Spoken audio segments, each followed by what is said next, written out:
think we have an opportunity in the arts, and a thing that a musician could do today is they could stake a claim, they could draw a line in the sand and say, I am a curator, and I am a curator of the things that I believe to be awesome.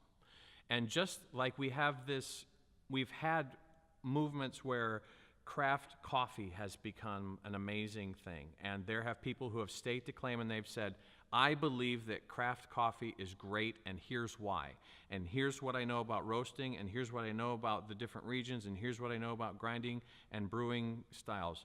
Likewise in cheese, likewise in wine, likewise in beer, likewise in all these areas. And we have an opportunity now, because people's ears are so open now, more so than ever. My son, my teenage son, listens to a far wider variety of music than I ever knew existed.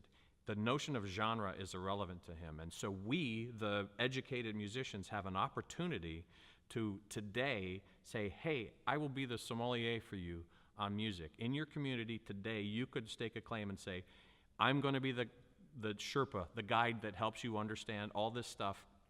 And here's a klezmer band that you need to know about, and here's a string quartet that's awesome, and here's a rock band that I think you should know about.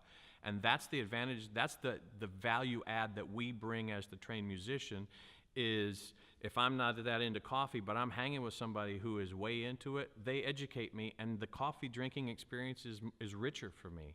And likewise, we have an opportunity because we're the ones who hear it in different ways, if we allow ourselves to. And if I could change one thing, it would be this balkanization and this sense that there's a right way to enjoy music.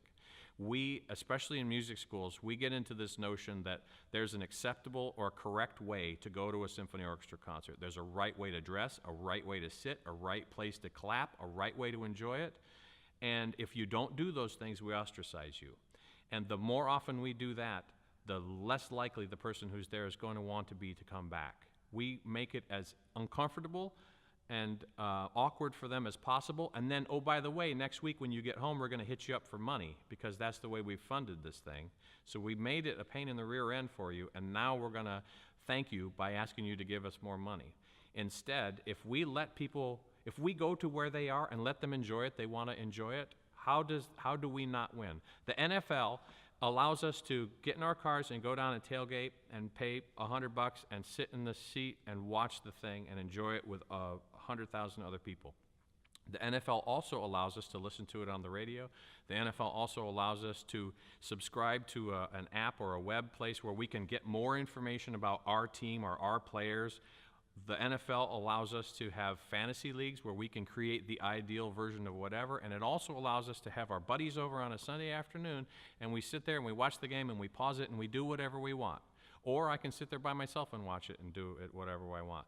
If you want to go to a concert, if you don't get dressed up and go down there and pay for parking and get a babysitter and pay for a ticket and sit and do what we told you to do when we told you to do it, and then throw you out the door, you missed it. That's it. That's your only opportunity to do that. There's some streaming. There's a couple of exceptions to this rule, but largely we've made it as difficult as possible for people to enjoy the thing that we do, and then we're shocked that the numbers don't go the way we want them to do. There's a lot to learn. It may sound ridiculous to look at the NFL as a model, but there's a lot to learn. It's a piece of entertainment, and what we're doing is a piece of entertainment, and there's a lot of opportunities for learning there, and there's an attitude that needs to change.